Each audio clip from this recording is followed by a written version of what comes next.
এইগুলো হচ্ছে আমার মলি মাছের মাস্টার পেয়ারগুলো। এখানে হোয়াইট মলি, ব্ল্যাক মলি এবং ইয়েলো মলি আছে।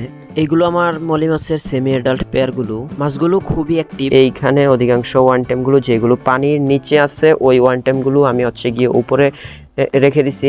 আসসালামু আলাইকুম এভরিওয়ান, আপনারা সবাই কেমন আছেন? আশা করি আল্লাহ তাআলার অশেষ রহমতে আলহামদুলিল্লাহ খুবই ভালো আছেন। তো welcome back to my new video. তো আমি আজকে আমার ফার্মের একটু আপডেটটা দেওয়ার চেষ্টা করব। তো অবশ্যই ভিডিওটাতে একটা লাইক দিয়ে দিবেন এবং পুরো ভিডিওটা স্কিপ না করে অবশ্যই পুরোটা ভিডিও একটু ধৈর্য সহকারে দেখবেন। তো অনেক কিছু দেখানোর আছে আজকে। তো গাইস, আজকে আমি হচ্ছে গিয়ে আমার ফার্মে ফার্স্টে যেই প্রসেসিংটা দেখাবো সেটা হচ্ছে গিয়ে আমি আমার ফার্মে নতুন করে একটা অ্যাকোয়াপনিক পদ্ধতিতে কিছু সবজি আবাদ করার চেষ্টা করতেছি। তো আমি বিগত দুদিন ধরে আমি কালকে কিছু সবজির চারা মানে বীজ লাগাইছি, ওইটা থেকে অলরেডি চারা হইতেছে। তো আমি ফার্স্ট অফ অল পরীক্ষামূলকভাবে কিছু কর্মী শাকের বীজ দিয়েছি। তো আমি অবশ্যই আপনাদেরকে দেখানোর চেষ্টা করব যে দেখুন, এই হচ্ছে গিয়ে আমি চারাগুলো বীজগুলো এখন একটু উপরে রাখছি, কারণ হচ্ছে গিয়ে এটা একটু গাছটা হয়ে গেলে পরে হচ্ছে গিয়ে আমি পুরো পানিতে দিয়ে দিব। তো আমি একটু দেখানোর চেষ্টা করতেছি। দেখুন কত সুন্দর যে আমার এই বীজগুলো থেকে অলরেডি চারা তৈরি হইতেছে। তো এইখানে আছে, তারপরে হচ্ছে গিয়ে এইখানে অধিকাংশ ওয়ান টাইমগুলো যেগুলো পানির নিচে আছে, ওই ওয়ান টাইমগুলো আমি হচ্ছে গিয়ে উপরে রেখে দিছি। তো আমার এই পুরো অ্যাকোয়াপনিক পদ্ধতির সিস্টেমটা নিয়ে আমি পারলে একটা ভিডিও বানাবো। তো এটা একটা আলাদাভাবে একটা ভিডিও বানানোর চেষ্টা করব। তো মূলত আমি আজকে আমার ফার্মের আপডেটটা আপনাদেরকে দেখাবো। তো আমার ফার্স্ট অফ অল তো সবসময় আপনারা দেখেন যে আমার পিছনে যে হাউসটা আছে, এই হাউসটাতে হচ্ছে গিয়ে আমার যে মলি মাছের সেমি অ্যাডাল্ট পেয়ারগুলো আছে। তো এইটাতে সবগুলো হচ্ছে সেমি অ্যাডাল্ট পেয়ারগুলো। আর গাইস, একটা ইন্টারেস্টিং বিষয় হচ্ছে গিয়ে আমার এই হাউসটাতে দেখুন, জানি না দেখা যাচ্ছে কি না, এই হাউসটাতে আমি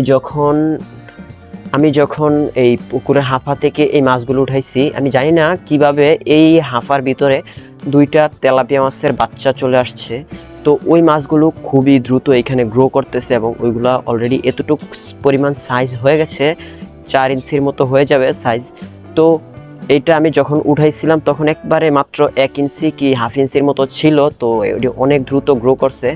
তো আমি এখন আমার এই মাছটাকে একটু খাবার দিব, আপনারা একটু দেখেন। জানি না কতটুকু দেখাতে পারবো, আপনারা একটু দেখেন। সবগুলো মাছ এই জায়গায় চলে আসবে। এইখানে প্রায় আনুমানিক 300-র মতো, 300 প্লাস এই হাউসটাতে মাছ আছে। আর আমার এটাতে তো আগে দেখছিলেন যে গাপ্পির বেবি আছে, কিন্তু এখানে আমি একটা অসুস্থ একটা গাপ্পি মাছ রাখছি। এটা একটু ভাইরাসে অ্যাট্রাক্ট করছে, সেই জন্য আমি এটা আলাদা রাখছি। আর এইটার সব গাপ্পি পোনাগুলো আমি এই হাউসটাতে ছেড়ে দিছি। জানি না দেখা যাচ্ছে কি না, এই যে নড়াচড়া করতেছে গাপ্পিগুলো। কালার মোটামুটি আলহামদুলিল্লাহ খুব সুন্দর আসছে। এইটা দিয়ে আমি অ্যাকোয়াপনিক পদ্ধতিতে এই সেট আপটা দিতেছি। এখন আমি পুরোপুরি দেই নাই, গাছটা হয়ে গেলে মানে চারাটা হয়ে গেলে আমি পুরোপুরি সেট আপটা দিব, তখন আলাদা একটা ভিডিও বানাবো।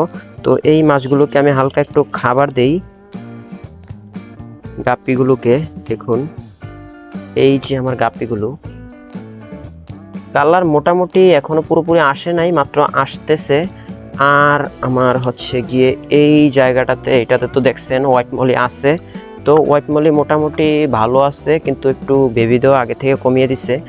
আর এইটাতে আমার যে মলি মাছের মাস্টার পেয়ারগুলো আছে, তো এইগুলা তো আলহামদুলিল্লাহ খুবই সুস্থ আছে এখনো আল্লাহর রহমতে। তো এটাতে আমি একটু খাবার দিয়ে দিই। দেখুন সবগুলো মাছ চলে আসবে। আমি আজকে এখনো খাবার দিই নাই, অলরেডি 10টার মতো বেজে গেছে। তো এইটার পানিটা পুরোপুরি সবুজ, সেই জন্য কালারটাও একবারে টাটকা থাকে। অবশ্যই আপনারা চেষ্টা করবেন পানি সবুজ পানি রাখার।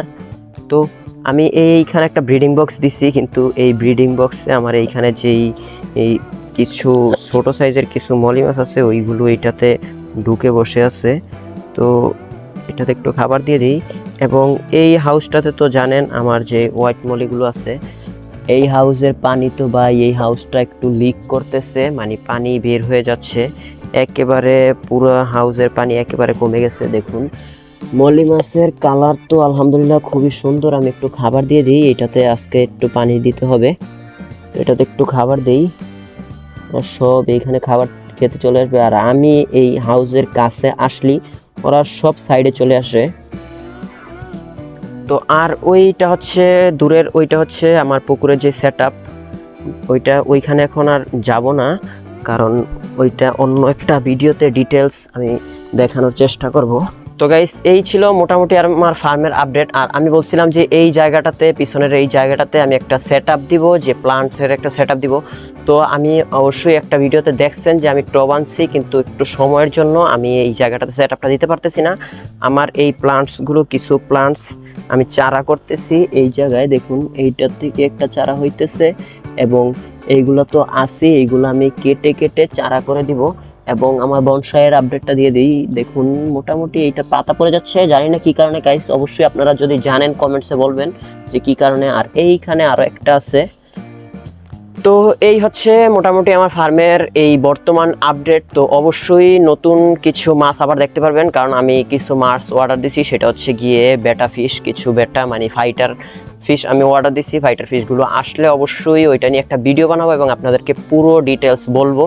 তো আমি আরও কিছু মাছ আনবো, নতুন নতুন কিছু সদস্য অ্যাড করব। আমার এই ফার্মটা আবার আগের মতো আমি স্টার্ট করতে চাচ্ছি। তো অবশ্যই সবাই আপনারা সাপোর্ট করবেন, আপনাদের ভালোবাসা দিলে আমি আবার নতুন করে শুরু করব ইনশাল্লাহ।